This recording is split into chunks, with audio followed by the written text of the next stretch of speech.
Audio Jungle.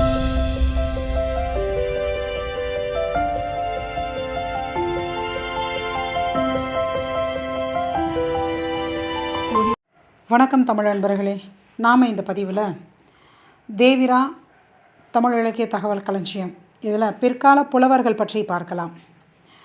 Tamil நண்பர்களே, இதுவரைக்கும் நம்ம சேனலை சப்ஸ்கிரைப் செய்யாத தமிழ் நண்பர்கள் சப்ஸ்கிரைப் செய்து கொள்ளுங்கள், முழுமையாக கேட்டு பயன்பெறுங்கள். இந்த பிற்கால புலவர்கள் பற்றி தனிப்பாடல் திரட்டில் செய்திகள் உள்ளன அப்படின்னு ஒரு அடி இங்கே கொடுத்துருக்காங்க. தமிழ் நண்பர்களே, முதலாவதாக ஔவையார் பற்றி பார்க்கலாம். தமிழ் இலக்கிய வரலாற்றில் 5 ஔவையார்கள் உள்ளனர்.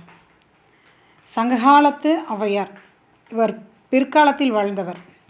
இவர் பாடல் தனிப்பாடல் திரட்டு என்ற நூலில் இடம்பெற்றுள்ளது. தஞ்சை சரஸ்வதி மகால் நூல் நிலையத்தில் தனிப்பாடல் திரட்டு என்ற பெயரில் வெவ்வேறு 8 நூல்கள் உள்ளன. புறத்திரட்டு, புறத்திரட்டு சுருக்கம், தமிழ் நாவலர் சரிதை, பன்னூல் திரட்டு, சின்னூல் திரட்டு, பெருந்தொகை, தனிச்செய்யுள், சிந்தாமணி போன்றனவும் இந்த தனிப்பாடல் திரட்டு நூல்கள் தான். விருந்திட வேண்டும் என்று கணவன் பட்ட பாடு தங்கமழை பெய்ய பாடியது. நீதிகள் பல என பாடியுள்ளனர். மூவேந்தர்கள், வேலூர் பூதன், கோரைக்கால் ஆழ்வான், சிலம்பி என்ற தாசி போன்றவரை பாடியுள்ளார். சொல்லாமலே பெரியர், சொல்லி செய்வார் சிறியர், சொல்லியும் செய்யார் கயவரே, நல்ல குலாமாலை வேல்கண்ணாய் கூறு ஓமை நாடி, பலாமாவை பாதிரியை பார், மதியாதார் முற்றம் மதித்தொருகால் சென்று மிதியாமை கோடி பெறும், உன்னீர் உன்னீர் என்று உபசரியார் தம் மனையில் உண்ணாமை கோடி பெறும், கோடி கொடுத்தாலும் கொடி பிறந்தார் தம்மொடு கூடுதல் கோடி பெறும், கோடான கோடி குடிப்பினும் தன்னுடை நா கோடாமை கோடி பெறும், தாயோடு அறுசுவைப்போம் தந்தையோடு கல்விப்போம், சேயோடு தான் பெற்ற செல்வம் போம், ஆய வாழ்வு உற்றாருடன் போம், உடன்பிறப்பில் தோள்வழிப்போம், பொன் தாலியோடு எவையும் போம். தஞ்சை மாவட்டத்தில் திருத்துறைப்பூண்டி அருகே உள்ள துளசியார் பட்டினத்தில் ஔவையாருக்கு கோவில் உள்ளது. சென்னை மெரினா கடற்கரையில் இவருக்கு சிலை உள்ளது. ஔவையாரை தொடர்ந்து காளமேக புலவர் பற்றி பார்க்கலாம். இயற்பெயர் வரதன், ஊர் கும்பகோணத்தை அடுத்த நந்திபுரம். திருவரங்கம் பெரிய கோயிலில் மடப்பள்ளிகளில் சமையல் தொழில் செய்தவர். திருவரங்கம் ஸ்ரீரங்கத்தில் அந்தனர் குலத்து வைணவர். திருவனைக்கா கோயில் தாசியான மோகனாங்கி மேல் காதல் கொண்டு சைவராக மாறினார். திருமலைராயன் அவைக்கள தலைமை புலவர். அதிமதுர கவியோடு வாதிட்டு யமகண்டம் பாடி அவரை வென்றார். திருவனைக்கா உலா பாடியுள்ளார். இவர் பெயரில் 403 பாடல்கள் உள்ளன. கரிய மேகம் எவ்வாறு விடாது பெய்யுமோ அதுபோல இம் என்னும் முன்னே 700 கவி பாடும் ஆற்றல் மிக்கவர் இந்த காளமேக புலவர். அதனால தான் காளமேகம் எனப்பட்டார். சிலேடை பாடுவதிலும் வசை பாடுவதிலும் வல்லவர். வசைப்பாட காளமேகம் என்பது வழக்கு. வைக்கோலுக்கும் யானைக்கும், பாம்புக்கும் வாழைப்பழத்திற்கும், பாம்புக்கும் எள்ளுக்கும், தேங்காய்க்கும் நாய்க்கும், மீனுக்கும் பேனுக்கும், பனை மரத்திற்கும் வேசிக்கும் என பல்வேறு சிலேடைகளை பாடியுள்ளார். அவருடைய பாடல் சில. கத்துக்கடல் சூழ் நாகை காத்தான் தன் சத்திரத்தில், அத்தமிக்கும் போதில் அரிசி வரும், குத்தி உலையிலிட ஊரடங்கும், ஓர் அகப்பை அன்னம் இலையிலிட வெள்ளி எழும். அடுத்த பாடல். அப்பன் இறந்துண்ணி ஆத்தாள் மழை நீலி, ஒப்பரிய மாமன் உரு திருடி, சப்பைக்கால் அண்ணன் பெருவயிரன், 6 முகந்தானுக்கு இங்கு எண்ணும் பெருமை இவை. அடுத்ததாக. துதிவாணி வீரம் விசயம் சந்தானம் துணிவுதனம், மதித்தானியம் சௌபாக்கியம் பேசும் அறிவு அழகு, புதிதாம் பெருமை அறம்குளம் நோவு அகல், புன்வயது 16 பேரும் தருவாய் மதுரை பராபரனே. வர்க்க எழுத்துக்களை மட்டுமே கொண்டு பல பாடல்களை புனைந்தவர். திருவனைக்காவில் இயற்கை எய்தினார். காளமேக புலவரை தொடர்ந்து பொய்யாமொழி புலவரை பார்க்கலாம். 1268 முதல் 1311 ஆண்டுகள் வரை வாழ்ந்திருக்காங்க. தொண்டை நாட்டு துறையூர். இயற்பெயர் தெரியாது. காளிங்கராயனின் குதிரை சாகவும் பின் மீளவும் பாடியவர் இந்த பொய்யாமொழி புலவர். முருகனை பாடமாட்டேன் என்று சொல்லி பின் பாடியவர். பாண்டிய நாட்டில் தென்காசிக்கு பக்கத்தில் உள்ள தஞ்சாவூர் வள்ளலான பாண சிற்றரசன் சந்திரவாணன் மீது தஞ்சைவாணன் கோவை பாடினார். சங்கப்பலகை மீட்க பாடியவர். கண்டியூர் சீனக்கன் என்பவரிடம் அதிக நட்பு கொண்டவர். இவருடைய பெயரில் 8 பாடல்கள் உள்ளது. பொன்போலும் கள்ளிப்பொறி பறக்கும் காணிலே, என் பேதை சொல்லால் இயந்தனளே, மின்போலும் மானவேல் முட்டைக்கு மாறாய தெவ்வற்பூ, காணவேல் முட்டைக்குங் காடு. இந்த பாடல் நன்னூல் உரை மேற்கோளாக காட்டப்பட்டுள்ளது. இந்த பொய்யாமொழி புலவரை தொடர்ந்து ஒப்பிலாமணி புலவர். 18ஆம் நூற்றாண்டு திருவாவூர் ஒரு இலக்கண விளக்கம் எழுதிய வைத்தியநாத தேசிகரின் மாணவர் இந்த ஒப்பிலாமணி புலவர். சிவரகசியம் என்ற நூலை இயற்றியவர். இது 4000 பாடல்களை கொண்டது. தமிழ் மொழி பண்டாரம் என்று அழைக்கப்படுபவர் இவர். இவர் பெயரில் 25 பாடல்கள் உள்ளன. ஆடு எரி படர்ந்த கோடு உயர் அடுப்பில், ஆம்பி பூப்பத் தேம்பசி உழல, இல்லி தூர்ந்த பொல்லா வருமுலை, சுவைதரும் சுவைதரும் பால் காணாமல், குழவி தாய்முகம் நோக்க, மனைவி என்முகம் நோக்க, யாமும் நின்முகம் நோக்கி வந்தனம் குமனா. அந்த பாடல். இந்த ஒப்பிலாமணி புலவரை தொடர்ந்து இரட்டையர்கள் பற்றி பார்க்கலாம். 16ஆம் நூற்றாண்டினர். சோனாட்டு ஆலந்துறை செங்குந்த மரபினர். ஒருவர் குருடர், மற்றவர் முடவர். சேர்ந்தே இருந்ததால் இரட்டையர் எனப்பட்டனர். இவர்களுடைய இயற்பெயர் இளஞ்சூரியர், முதுசூரியர். முடவரை குருடர் சுமக்க, முடவர் வழிகாட்ட இருவரும் பல இடங்கள் சுற்றி திரிந்து பாடியுள்ளனர். இவர் ஒரு பாடலின் முதற் பகுதியை ஒருவர் பாட, மற்றவர் பிற்பகுதியை பாடி முடிப்பர். ராஜநாராயண சம்புவாராயன், வக்கப்பாகை வரபதியாட்கொண்டான் போன்ற அரசர்கள் இரட்டையர்களை போற்றியுள்ளனர். காளமேக புலவர் இவர்களிடம் நட்பு கொண்டிருந்தார். இவருடைய நூல்கள் பார்த்தோம்னா தில்லை கலம்பகம், திருவாமாத்தூர் கலம்பகம், கச்சி கலம்பகம், மாதை கலம்பகம், ஏகம்பநாதருலா, மூவர் அம்மானை, தியாகேசர், பஞ்சரத்தினம், மேலும் தனிப்பாடல் திரட்டில் 12 பாடல்கள் இடம்பெற்றுள்ளன. பக்தி சுவை, நகைச்சுவை, ஸ்லேடை சுவையில் பாட வல்லவர்கள் இந்த இரட்டையர்கள். கலம்பகத்திற்கு இரட்டையர்கள் என புகழ பெற்றவர்கள்.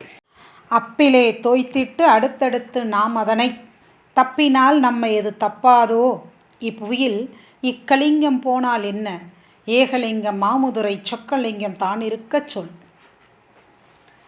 அடுத்த பாடல். மூடர் முனே பாடல் மொழிந்தாள் அறிவரோ, ஆடு எடுத்து தென்புளியூர் அம்பளவா, ஆடக பொன் செந்திருவை போல் அணங்கை சிங்காரித்து என்ன பயன். அடுத்த பாடல். அந்தகனே நாயகனானாள், நான் என்றால் நஞ்சிருக்கும் நற்சாபம் கற்சாபம், பானன்தான் மண் தின்ற பானமே, தானுவே சீராரூர் மேவும் சிவனே, நீ எப்படியோ நேரார் புறம் எரித்த நேர். இரட்டையர்களை தொடர்ந்து சத்திமுத்தி புலவர் பற்றி பார்க்கலாம். சத்திமுற்ற புலவர். சத்திமுத்தி புலவர் அப்படின்னு படிச்சிருப்போம். சத்திமுற்றம் என்பது ஊரின் பெயர். இது கும்பகோணம் அருகே இருக்கக்கூடிய பட்டீஸ்வரத்தை ஒற்றியுள்ளது. இவரின் இயற்பெயர் தெரியவில்லை. சத்திமுத்தி புலவர், அதாவது சத்திமுத்த புலவர் என்பது தெரிவு. பாண்டியனை குடிதாங்கி என போற்றியவர் இவர். பரிசில் பெறுவதற்கு முன் உள்ள நிலையும் பெற்றபின் உள்ள நிலையும் பாடியவர். அந்த வகையில் நாராய் நாராய் செங்கல் நாராய் பழம்படு பனையின் கிழங்கு பிளந்தன்ன பவளவாய் கூர்வாய் செங்கால் நாராய் நீயும் உன் மனைவியும் தென் திசை குமரியாடி வடதிசைக்கு ஏகுவீராகி எம்மூர் சத்திமுற்ற வாவியுள் தங்கி நனை ஸ்வர்க்க கூரை கனைக்குரல் பள்ளி பாடு பார்த்து இருக்கும் எம் மனைவியை கண்டு எம்கோன் மாறன் வழுதி கடலில் ஆடையின்றி வாடையில் மெலிந்து கையது கொண்டு மெய்யது பொத்தி காலது கொண்டு மேலது தழியே பேழையுள் இருக்கும் பாம்பென உயிர்க்கும் ஏழையான கண்டனமெனுமோ அப்படிங்கிற அந்த பாடல். இவரை தொடர்ந்து அந்தக கவி வீரராகவர் பார்க்கலாம். 17ஆம் நூற்றாண்டு ஊர் காஞ்சிபுரத்தை அடுத்த பூதூர் சைவ வேளாளர், பிறவி குருடறிவர், முதுகில் எழுதச் சொல்லியே கற்றுணர்ந்தவர், நகை பாடுவதிலும் வசை பாடுவதிலும் சிலைடை மடக்கு பாடுவதிலும் வல்லவர், 1000 கோடி எழுத்து தன் மனத்து எழுதி படித்த விரகன் என்று தம்மை தாமே கூறிக்கொள்ளக்கூடியவர், ஈழநாடு சென்று பரராச சிங்கனிடம் பரிசு பெற்றவர். இவர் பாடிய நூல்கள் திருக்கழுக்குன்ற புராணம், திருக்கழுக்குன்றத்து உலா, திருக்கழுக்குன்றத்து மாலை, திருவாரூர் உலா, சேயூர் கலம்பகம், சேயூர் முருகன் பிள்ளை தமிழ், பரராச சிங்க வண்ணம், கயத்தார் அரசன் உலா, சந்திரவாணன் கோவை, சிற்றம்பல தேசிகர், பஞ்சரத்தினம், கீழ்வேளூர் உலா. தனிப்பாடல் திரட்டில் 20 பாடல்கள் இடம்பெற்றுள்ளது. கோளரவு ஏந்து உலகில் இந்த புதுமை உண்டோ என மொழிந்த குமணா கேளாய், ஆளைவர் தம்மை தோய்ந்த கற்புடைய பாஞ்சாலி அணைந்த வீமன், வாளரி போல் அருகு இருக்க மலைய வெற்பில் இருந்து வந்த மாமனாரை சாளர வாசலை திறந்து வரவழைத்து முளையார தழுவினாளே. அடுத்ததாக படிக்காசு புலவரை பற்றி பார்க்கலாம். 17ஆம் நூற்றாண்டு, இயற்பெயர் தெரியவில்லை, தொண்டை நாட்டு களத்தூர் செங்குந்த மரபினர், இலக்கண விளக்கம் எழுதிய வைத்தியநாத தேசிகருடைய மாணவர் இந்த படிக்காசு புலவர். சந்தப்பா பாடுவதில் வல்லவர். ராமநாதபுரம் ரகுநாத சேதுபதி தன் சமஸ்தான வித்வானாக இவரை அமர்த்தி கொண்டார். தருமை ஆதீனம் சென்று துறவியாகி பின் புள்ளிருக்கு வேலூரில் கட்டளை தம்பிரான் ஆனார். அது முதல் படிக்காசு தம்பிரான் எனப்பட்டார். இவர் கருத்து வேறுபாடு உண்டு. அதாவது வள்ளல் சீதகாதியின் மேல் மிகுந்த மதிப்புடையவர் இந்த படிக்காசு புலவர். அவரை பற்றி மிகுதியாக பாடியுள்ளார். மரபு கவிதைகள், அது மரபு கவிதையில் எளிமையை புகுத்தியவர் இந்த படிக்காசு புலவர். பிற இனத்தவரால் தமிழ் கவனிக்க பெறாது போகிறது என்று முதலாக சுட்டி காட்டியவர். பிற இனத்தவரால் தமிழ் கவனிக்காமல் போகிறது அப்படிங்கிறத முதல்ல சுட்டி காட்டியவர். இவருடைய நூல்கள் சிவந்தெழுந்த பல்லவராயன் உலா, சிவந்தெழுந்த பல்லவராயன் பிள்ளை தமிழ், புள்ளிருக்கு வேலூர் கலம்பகம், பாம்பு அலங்கார வர்க்க கோவை, உமைப்பாகர் பதிகம். அதாவது தனிப்பாடல் திரட்டில் இவருடைய பாடல்கள் மொத்தம் 21 பாடல்கள் இடம்பெற்றிருக்கு அப்படின்னு சொல்கிறாங்க. காய்ந்து சிவந்தது சூரியகாந்தி, களவியிலே தோய்ந்து சிவந்தது மின்னார் நெடுங்கண்கள், தொல்பழநூல் ஆய்ந்து சிவந்தது பாவாணர் நெஞ்சம், அனுதினமும் ஈந்து சிவந்தது மால் சீதகாதி இருகரமே. அடுத்த பாடல், வேல் கொடுத்தாய் திருச்செந்தூர்க்கு, அம்மியின் மீது வைக்க கால் கொடுத்தாய் நின் மணவாளனுக்கு, கவுனியருக்கு பால் கொடுத்தாய், மதவேலுக்கு மூவர் பயப்பட செங்கோல் கொடுத்தாய், அன்னையே எனக்கு ஏதும் கொடுக்கலையே என்று படிக்காசு புலவர். தொடர்ந்து பலபட்டடை சொக்கநாத புலவரை பற்றி பார்க்கலாம். 18ஆம் நூற்றாண்டு, ஊர் மதுரை. பலபட்டடை என்றால் பல பண்டங்கள் உள்ள அறை என்று பொருள். மதுரை மன்னரிடம் பலபட்டடை கணக்கு அலுவலாக இவர் வேலை பார்த்திருந்தார். இவர் மரபினருக்கு இப்பெயர் அமைந்துள்ளது. கன்னிவாடி ஜமீன்தார் நரசிங்கராயரால் போற்றப்பட்டவர். நூல்கள்: மதுரை மும்மணிக்கோவை, தேவை உலா, பத்மகிரியார் தென்று விடுத்தூது, அழகர் கிள்ளை விடுத்தூது, நரசிங்கராயர் வளமடல், 66 பாடல்கள் இடம்பெற்றுள்ளது தனிப்பாடல் திரட்டில்.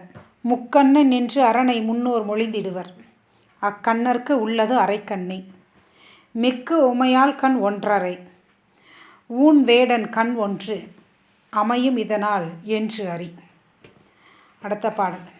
அரும்பு ஆக்கிய கொங்கை பாலாக்கியும் உங்கள் அப்பன் நெஞ்சை இரும்பாக்கி என் நெஞ்சை பித்தையாக்கி அவ் ஏந்திலையை கரும்பாக்கி என்னையும் வேம்பாக்கி இவ்வண்ணம் கண்டனையே பெரும்பாக்கியமல்லவோ மகனே உனை பெற்றதுவே. மேலும் ஒட்டக்கூத்தர், கம்பர், வரதுங்க ராம பாண்டியன், பட்டினத்தடிகள், காளிமுத்து புலவர், நரசிங்க புலவர் போன்றோரின் பாடல்களும் இடம்பெற்றுள்ளது. தமிழ் நண்பர்களே, இதோடு இந்த பிற்கால புலவர்கள் பற்றிய தகவல் முடிந்தது. அடுத்ததாக இக்கால இலக்கிய தகவல்கள். அதில் கவிதை, மரபு கவிதை பாரதியார்லேருந்து தொடங்குது. தமிழ் நண்பர்களே, தேவிரா அப்படிங்கிறது ஒரு தனி நூல் கிடையாது. அதாவது நிறைய இலக்கிய வரலாறுகளுடைய தொகுப்பு தான் இந்த தேவிரா. அதனால் தமிழ் நண்பர்களே, நீங்கள் எத்தனை இலக்கிய வரலாறு படித்தாலும் அதில் எல்லாம் இருக்கும் அப்படின்னு சொல்ல முடியாது. கிட்டத்தட்ட ஒரு 2, 3, 4 இலக்கிய வரலாறுகளுடைய தொகுதியாக தான் இது இருக்கும். அதனால் இதை முழுமையாக கேளுங்க, முழுமையாக கேட்டு பயன்பெறுங்கள். அனைவருக்கும் நன்றி.